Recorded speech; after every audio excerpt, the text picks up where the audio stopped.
In the village of Umwahia, everyone knew the rule. Elders had whispered it to their children for generations: never let a mirror face you at night. It was one of those strange, old superstitions that no one really questioned. The women of the village would cover mirrors with cloth before the sun went down, and men would always turn them towards the wall before they slept. Even visitors learned to follow the rule quickly, for the fear in the villagers' eyes when they saw a mirror left uncovered at night was enough to chill anyone's bones. Chika, however, was different. He was only 10 years old, but his mind was sharp and always full of questions. He wasn't like the other children who accepted every word the elders said without thinking. Why should a mirror matter so much? How could something so simple bring danger? The other boys would tell stories, wild tales of spirits trapped in mirrors and shadows that danced in them when the moon was high, but Chika wasn't scared. They are just trying to frighten us, he thought. One evening, Chika sat by the fire with his parents as the sun set, listening to the village storyteller, an old man with a wrinkled face like dried leaves, recount the tale of the mirror spirits. It was a long time ago, the storyteller began, his voice low and serious. A time when people weren't so careful about mirrors. There was a young girl, Neka, who didn't believe in the rule, just like some of you children now. His eyes rested on Chika for a moment, and Chika shifted uncomfortably. One night, she left her mirror uncovered, and when the moonlight touched it, she saw something move inside. It wasn't her reflection. It was something else. By morning, Neka was gone. The only thing left was her mirror, cracked in two, and no one ever saw her again. Chika felt a small shiver run down his spine, but he shook it off. It's just a story, he told himself. There's no such thing as mirror spirits. He looked at his parents, who were listening intently, their faces full of concern. His curiosity was growing stronger with every passing day. That night, after everyone had gone to bed, Chika lay awake, staring at the small mirror that sat on his bedside table. He had never been afraid of it before. It was just a mirror, after all. What harm could it do? With a deep breath, he sat up and reached for the mirror. His heart pounded in his chest as he slowly turned it, making sure it faced his bed. The moonlight crept through the window, casting long shadows across the room. Chika's pulse quickened as he lay back down, staring at the mirror. It's just a reflection, he whispered to himself. Nothing more. But as the night deepened and the village grew silent, Chika began to notice something strange. Out of the corner of his eye, the reflection in the mirror seemed to shift. His breath caught in his throat as he saw a flicker of movement that wasn't his own. Was it just his imagination? He sat up quickly, eyes locked on the mirror. There it was, a shadow, faint at first, but then it began to grow. Chika's curiosity turned to fear. The shape inside the mirror wasn't his reflection anymore. It was something darker, something twisted. And as it moved, it turned slowly toward him. Chika ran from the room that night, leaving the mirror covered, never to be uncovered again, at least, not for many years. The events of that night haunted him, lingering like a bad dream he couldn't shake. He tried to forget, but the pull of the mirror only grew stronger as he did. Now, standing at the threshold of adulthood, he was no longer the frightened boy who trembled in the dark. He was older, taller, braver, ready to face what had once terrified him. Chika's heart raced as the shadow in the mirror took form, its shape growing clearer under the pale glow of the moon. His first instinct was to look away, to turn the mirror around and pretend nothing had happened. But something held him there, frozen in place. His eyes were glued to the figure in the glass, which was no longer just a shadow. It had eyes, glowing red like embers in the dark, and they were staring straight at him. Chika. The voice was soft at first, a mere whisper that seemed to come from all around him. Chika. It repeated, louder this time, as though the figure in the mirror knew his name. His body trembled as he pulled the blanket up to his chin, but his eyes remained fixed on the mirror. The figure's form grew more detailed with each passing second. Its skin was dark, almost as if it was made of the night itself. Long, bony fingers reached toward him from inside the glass. The whisper turned into a hiss. Come closer, Chika. I know you. Chika shook his head. This isn't real. It can't be real, he told himself, but his voice was shaky. He tried to move, to get out of bed, but his legs felt as if they were glued to the mattress. The pull of the figure's gaze was strong, stronger than anything he had ever felt before. The figure smiled, a slow, wicked grin that sent chills down Chika's spine. You want to know the truth, don't you?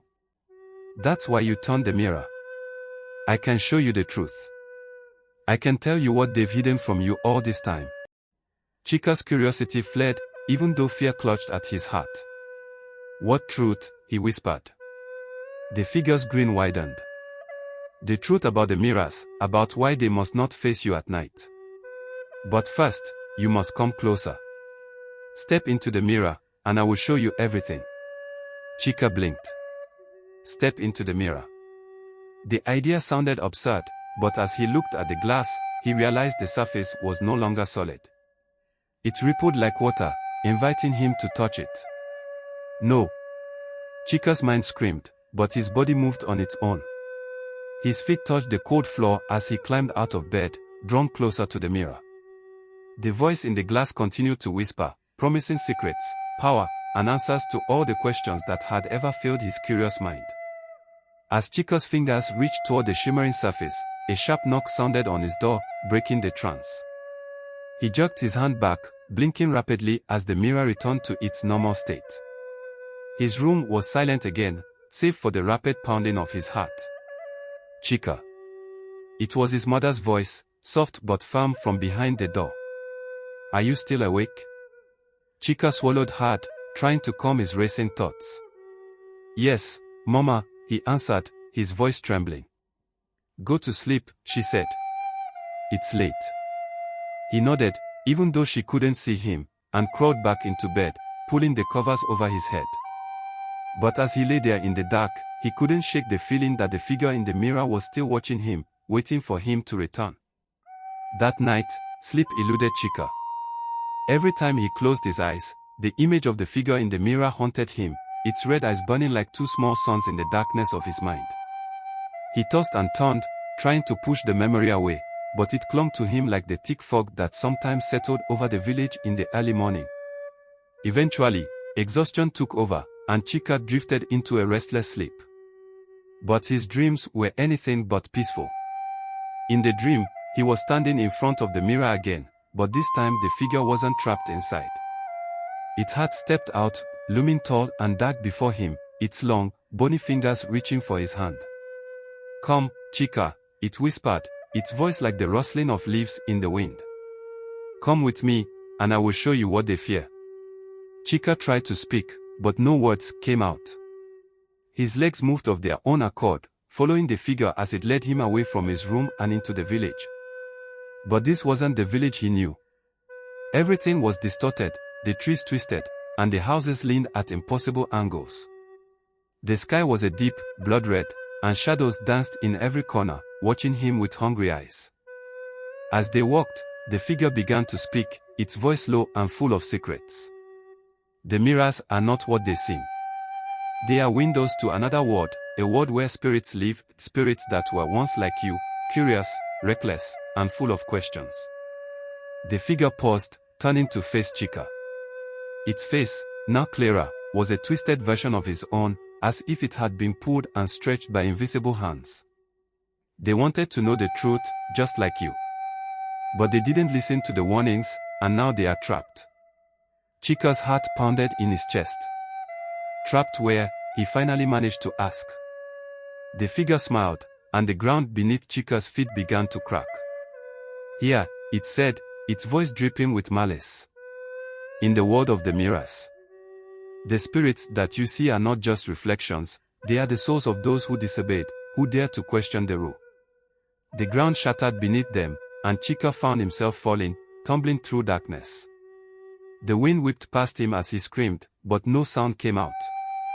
Just as he thought he would be lost forever, he landed with a hard thud on a cold, stone floor. He looked around, disoriented.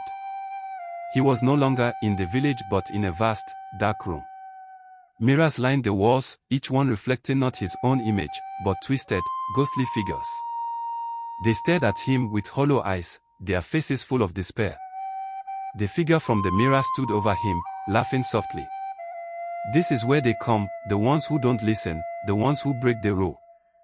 And this," it whispered, pointing to one of the mirrors, "is where you will stay, unless..."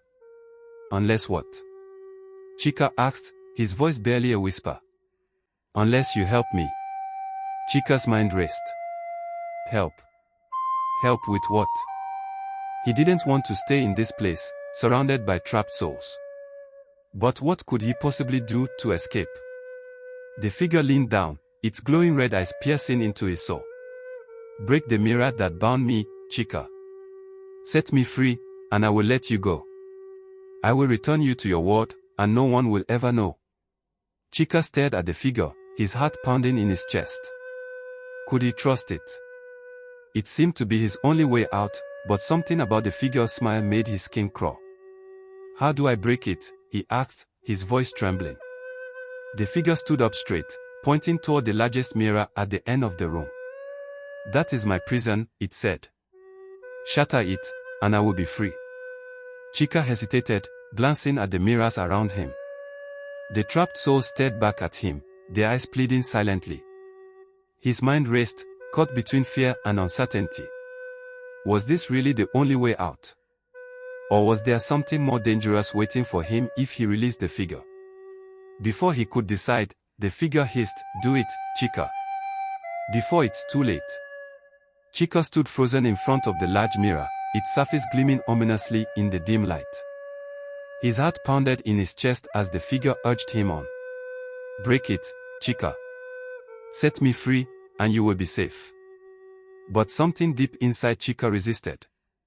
His fingers itched to reach out and shatter the mirror, but doubt clouded his mind. The souls trapped in the mirrors around him stared at him with wide, sorrowful eyes, as if silently begging him not to do it. Chika stepped closer to the large mirror, and as he did, he noticed something strange. In the mirror's reflection, the village was there, but it wasn't the same village. The sky was dark, and shadows moved through the streets. The people were there, but they looked wrong. Twisted. Hollow. "Is this what happens if I break the mirror?" Chika asked, his voice trembling. "Will the village be cursed like this?" The figure's red eyes flickered with anger, but it quickly masked it with a smile. "No, Chika. That is just a reflection. Break the mirror, and everything will return to normal. You will be safe." But Chika wasn't convinced. Something about the figure's voice, the way it spoke, filled him with unease. He glanced at the trapped souls once more. They couldn't speak, but their eyes told him everything he needed to know. If he broke the mirror, he wouldn't be setting the figure free, he would be unleashing something far more dangerous. Taking a deep breath, Chika stepped back from the mirror. "No," he said firmly. "I won't do it." The figure's smile vanished, replaced by a snarl of fury. "You foolish boy," it hissed. "You don't know what you're doing. Break the mirror, or I will take your soul and trap you here forever." Chika shook his head, fear gripping him, but he stood his ground. "I won't do it," he repeated.